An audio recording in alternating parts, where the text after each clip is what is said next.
Wel, dyma un arall o'r fideos yma. Mae wedi bod yn wythnos gymharol brysur, ond wrth gwrs mae'n rhyfeddol i gredu mod i wedi bod lawr yn San Steffan dydd Llun, dydd Mawrth, dydd Mercher a dydd Iau, ac er gweitha ffaith bod ni fewn 2 wythnos i adael yr Undeb Ewropeaidd, doedd ddim rhaid i mi bleidleisio unwaith.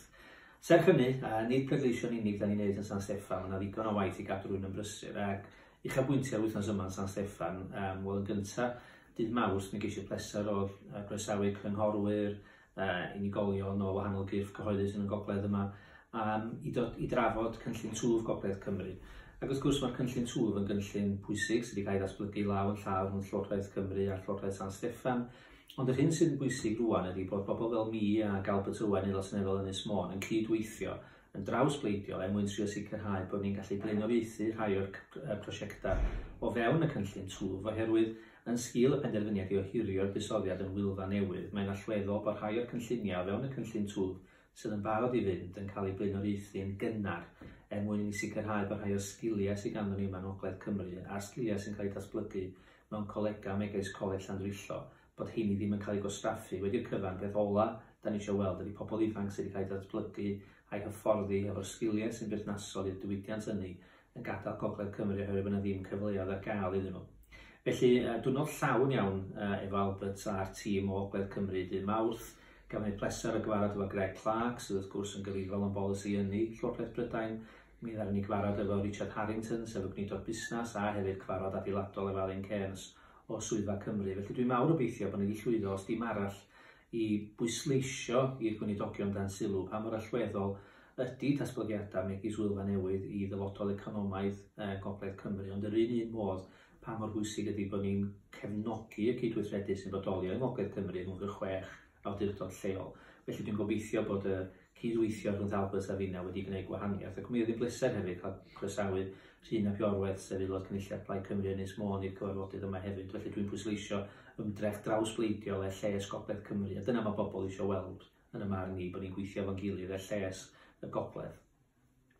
Dydd Mercher, mi ges i gyfarfod digon diddorol efo'r grŵp amlbleidiol sydd yn ymladd yn erbyn gwrthsynetiaeth. Naturiol mae hwn yn newyddion dyddi yma oherwydd yr hyn sy'n digwydd yn y Blaid Lafur. Ond mae yna grŵp amlbleidiol wedi bodoli yn San Steffan i ymladd yn erbyn yr iechyd yma sy'n effeithio cymdeithas ers 2003, a dwi wedi bod yn aelod o grŵp ers 2012 a bellach yn is-gadeirydd. Ac mi oeddwn ni'n cael y pleser o groesawu dirprwyaeth o aelodau seneddol o Awstria. Roedd eisiau gweld y gwaith da ni'n neud, oherwydd yna gydnabyddiaeth bod y grŵp yma yn San Steffan yn gwneud gwaith ardderchog, nid yn unig yma ym Mhrydain, ond wrth gwrs yn arwain y drafodaeth ar ddelio efo'r casinau pyrd tuag at Iddewon ar draws Ewrop. Felly oedd o'n gyfarfod difyr, ac wrth gwrs o ystyried hanes Awstria, mi allai ddadlau bod y gwrthsynetiaeth traddodiadol Ewropeaidd wedi dechrau yn Fiena. Os yn unrhyw le yn Fiena ddechreuodd yr gwrthsynetiaeth Ewropeaidd traddodiadol, mi allai ddadlau.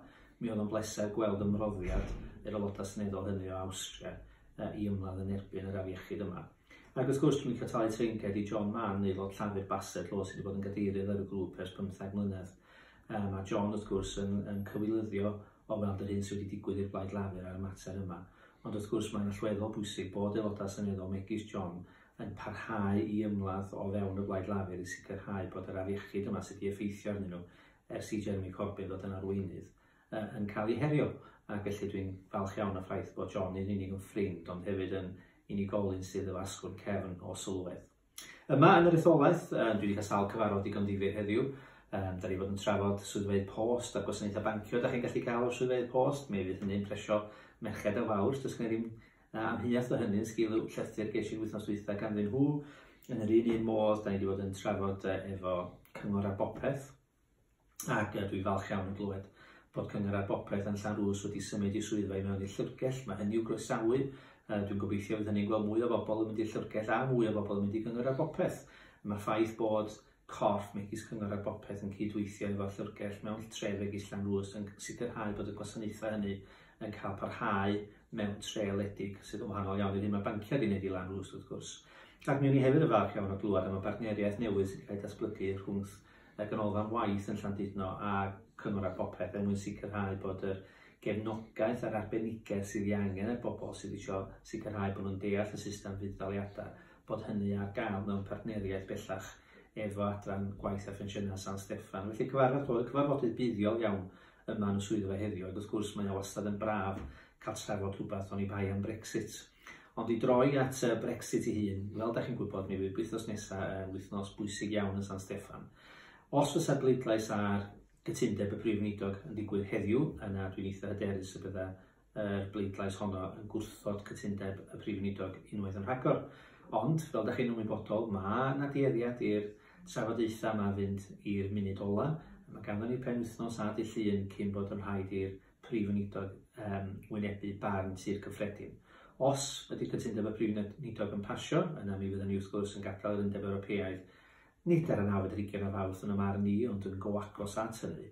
Ond wrth gwrs, os ydy'r cytundeb yn cael ei wrthod unwaith yn rhagor yna di Mercher, mi fydden ni'n cael trafodaeth ynghylch cadw y syniad o ardal heb gytundeb ar y bwrdd, a dydd Iau mi fydden ni'n cael trafodaeth ynghylch rhoid gorchymyn i'r Prif Weinidog fynd i ofyn i'r Undeb Ewropeaidd yn ystyniad i broses erthygl 50.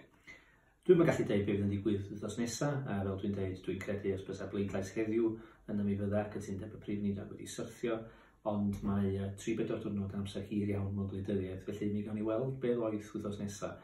Heb os, mi fydden ni yn pleidleisio, a mi fydd y pleidleisio hynny yn rhaid syniad fennol iawn.